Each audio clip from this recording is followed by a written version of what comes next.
NEC Section 210.70.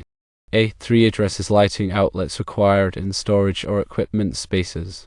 This section focuses on attics, underfloor spaces, utility rooms, and basements. The core requirement is that in these spaces, if they are used for storage or contain equipment requiring servicing, at least one lighting outlet must be installed. The location of this lighting outlet is also specifically defined. Firstly, the lighting outlet must be located at or near the equipment requiring servicing. This ensures adequate illumination for safe and effective maintenance or repair work. Secondly, a lighting outlet needs to be at the usual point of entry to the space. This allows individuals to easily illuminate the space upon entering, enhancing safety and visibility. The control of the lighting outlet is also addressed. The lighting outlet must be controlled by a switch, which can either be a standard switch or a wall switch. Furthermore, at least one point of control for the lighting outlet must be located at the usual point of entry to the space. This means that individuals should be able to turn on the light as they enter the space, providing immediate illumination. In essence, 210.70. A3 mandates a lighting outlet in specific spaces if they are used for storage or equipment servicing, demands the outlet be near the equipment being serviced and at the entry point, and requires a switch, ideally at the entry point, to control the light. This ensures safety and convenience when accessing and working in these spaces. To further clarify the requirements, let's consider some practical examples. Imagine an attic used for storing holiday decorations and old documents. Since the attic is used for storage, 210.70. A3 applies. A lighting outlet must be installed in the attic. The location of the outlet should be near the attic access point, such as the pull-down stairs or a scuttle hole. A switch to control the light should also be located near the access point, allowing individuals to turn on the light as they enter the attic. Similarly, if a basement contains a furnace or a water heater requiring periodic maintenance, 210.70. A3 is applicable. A lighting outlet should be installed near the furnace or water heater to provide illumination for servicing. Additionally, a lighting outlet and switch should be located near the basement stairs or entrance, allowing individuals to turn on the light upon entering the basement. The term usual point of entry is crucial in determining the appropriate location for the lighting outlet and switch. The usual point of entry refers to the most commonly used access point to the space. For example, if an attic is typically accessed via pull-down stairs in a hallway, the lighting outlet and switch should be located near those stairs. If a basement is primarily accessed through an exterior door, the lighting outlet and switch should be located near that door. In cases where a space has multiple access points, it may be necessary to install additional lighting outlets and switches to ensure adequate illumination and control at each point of entry. For instance, if a utility room has both an interior door and an exterior door, it may be advisable to install a lighting outlet and switch near each door. It is important to note that the requirements of 210.70. A3 are not limited to permanently installed equipment. The section also applies to portable equipment that may be used in the space. For example, if a basement is used for woodworking and contains a portable workbench, a lighting outlet should be located near the workbench to provide illumination for the task. In addition to the specific requirements of 210.70. A3, other sections of the National Electrical Code, or NEC, may also be relevant. For example, 210.8 addresses ground fault circuit interrupter, or GFCI, protection for receptacles in certain locations, including basements. If a receptacle is installed in a basement to serve the lighting outlet required by 210.70. A3, the receptacle may need to be GFCI protected. Furthermore, 404.8 addresses the height of switches. Switches controlling lighting outlets in attics, underfloor spaces, utility rooms, and basements must be installed within the reach of individuals using the space. Typically, switches are installed at a height of 42 inches to 48 inches above the finished floor. The type of lighting outlet required by 210.70. A3 is not specifically defined in the NEC. However, the lighting outlet must be capable of providing adequate illumination for the intended use of the space. In most cases, a standard incandescent, fluorescent, or LED lighting fixture will suffice. The lighting fixture should be selected based on the size of the space and the level of illumination required. In some cases, it may be necessary to install multiple lighting outlets to achieve adequate illumination. For example, a large basement may require several lighting fixtures to provide sufficient light throughout the space. The wiring methods used to supply the lighting outlet required by 210.70 A3 must comply with the requirements of Chapter 3 of the NEC. Common wiring methods include non-metallic sheath cable, or NM cable, and electrical metallic tubing, or IMT. The wiring method must be suitable for the environment in which it is installed. For example, NM cable is generally not permitted in damp or wet locations. When installing lighting outlets in attics, underfloor spaces, utility rooms, and basements, it is essential to follow all applicable electrical codes and regulations. Improperly installed lighting outlets can pose a serious safety hazard, including the risk of electric shock and fire. It is always recommended to consult with a qualified electrician to ensure that the installation is performed correctly and safely.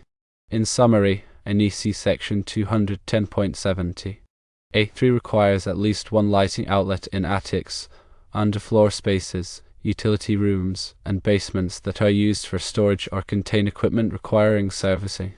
The lighting outlet must be located at or near the equipment requiring servicing and at the usual point of entry to the space. The lighting outlet must be controlled by a switch, with at least one point of control located at the usual point of entry to the space. Adhering to these requirements ensures safe and convenient access to these spaces. It is also important to consider other relevant NEC sections, such as those addressing GFCI protection and switch height. Proper wiring methods and adherence to all applicable codes and regulations are crucial for a safe and compliant installation. Remember to consult with a qualified electrician if you have any questions or concerns. The intent behind 210.70 A3 is to provide adequate illumination in areas where people are likely to be working or storing items. This is a fundamental safety requirement as it reduces the risk of accidents and injuries. Without proper lighting, individuals may trip, fall, or come into contact with energized equipment. The requirement for a switch at the usual point of entry is particularly important. This allows individuals to turn on the light before entering the space, avoiding the need to fumble in the dark. This is especially critical in areas where there may be hazards, such as uneven floors, low ceilings, or exposed wiring. The phrase equipment requiring servicing is broadly interpreted to include any equipment that may need periodic maintenance, repair, or inspection. This includes, but is not limited to, furnaces, water heaters, air conditioners, electrical panels, and plumbing fixtures. The lighting outlet should be located close enough to the equipment to provide adequate illumination for these tasks. In some cases, it may be necessary to install multiple lighting outlets to ensure that all areas of the equipment are adequately lit. The NEC does not specify the minimum level of illumination required by 210.70 A3. However, the lighting outlet should provide sufficient light to allow individuals to safely and effectively perform their tasks.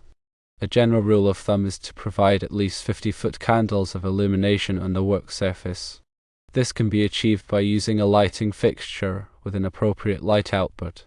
When selecting a lighting fixture for use in an attic, underfloor space, utility room, or basement, it is important to consider the environmental conditions. These spaces may be damp, dusty, or subject to extreme temperatures. The lighting fixture should be rated for these conditions. For example, a vapor-tight lighting fixture may be required in a damp basement. It is also important to consider the energy efficiency of the lighting fixture. LED lighting fixtures are a good choice for these applications, as they are energy efficient and have a long lifespan. This can help to reduce energy costs and minimize the need for maintenance. The requirements of 210.70 A3 apply to both new construction and existing buildings. If an existing building does not comply with the requirements of 210.70 A3, it must be brought into compliance when the building is renovated or altered. This is a common requirement in many building codes.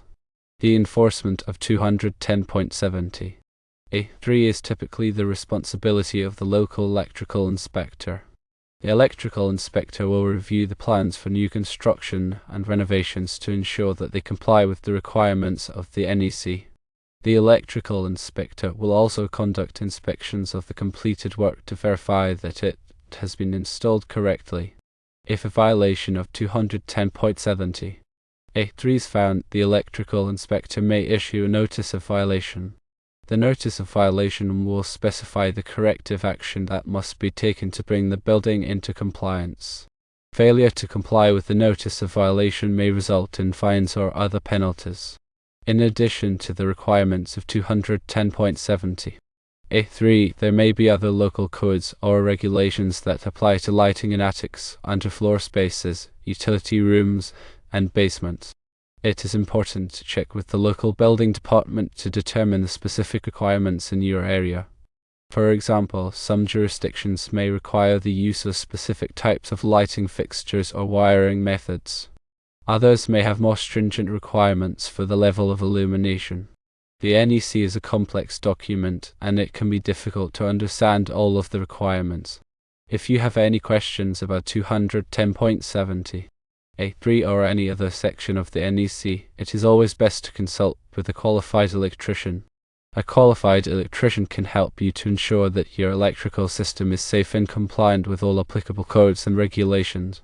In conclusion, understanding and complying with NEC section 210.70 A3 is essential for ensuring the safety and functionality of attics, underfloor spaces, utility rooms, and basements. By providing adequate illumination and convenient switching, this requirement helps to reduce the risk of accidents and injuries and makes these spaces more usable and accessible. Remember to consult with a qualified electrician to ensure that your installation meets all applicable codes and regulations. The specific wording of 210.70 A3 in the 2017 NEC emphasizes the necessity of a lighting outlet, not just any electrical outlet, in the designated spaces when used for storage or equipment servicing. This clarifies that the intent is specifically for illumination, not for powering other devices. The phrase "at least one lighting outlet" indicates a minimum requirement. Depending on the size and configuration of the space, additional lighting outlets may be necessary to provide adequate illumination throughout.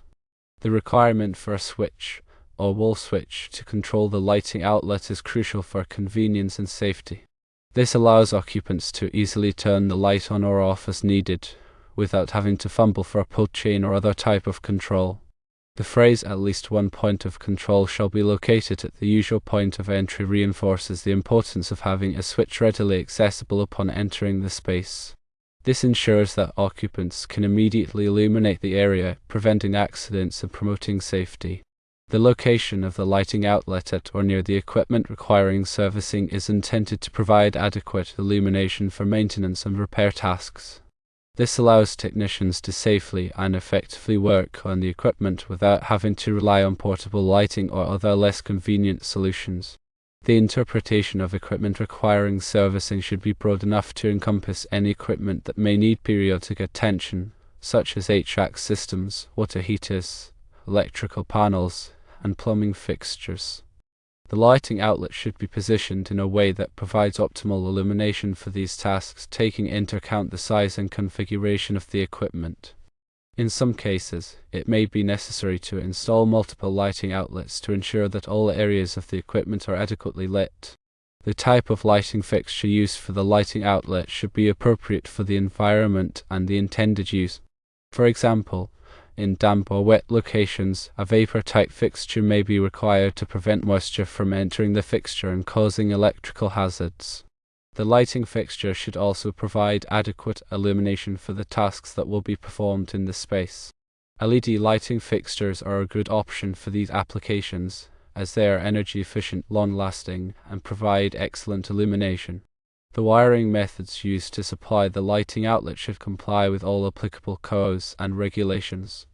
Common wiring methods include non-metallic sheath cable, or NM cable, and electrical metallic tubing, or IMT. The wiring method should be selected based on the environment and the type of construction. The installation of the lighting outlet should be performed by a qualified electrician in accordance with all applicable codes and regulations. This will ensure that the installation is safe and compliant. A permit may be required for the installation, so it is important to check with the local building department before starting the work. The requirements of 210.70 A3 are intended to provide a minimum level of safety and functionality. In some cases, it may be necessary to exceed these requirements to provide adequate illumination and convenience. For example, in a large basement, multiple lighting outlets may be needed to provide sufficient light throughout the space. Similarly, in an attic used for storage, additional lighting outlets may be helpful to illuminate specific areas. The key is to assess the needs of the space and to provide adequate lighting to ensure safety and functionality. The NEC is not intended to be a design manual, but rather a set of minimum safety standards. It is the responsibility of the designer or installer to ensure that the electrical system is adequate for the intended use. The requirements of 210.70 A3 are just one small part of the NEC, but they are an important part of ensuring the safety and functionality of buildings. By complying with these requirements, we can help to prevent accidents and injuries and to create safer and more comfortable living and working environments. Remember to always consult with a qualified electrician before performing any electrical work. Electrical work can be dangerous, and it is important to have the knowledge and experience to do it safely. A qualified electrician can also help you to ensure that your electrical system is compliant with all applicable codes and regulations. The goal is to provide a safe and functional electrical system that meets the needs of the occupants.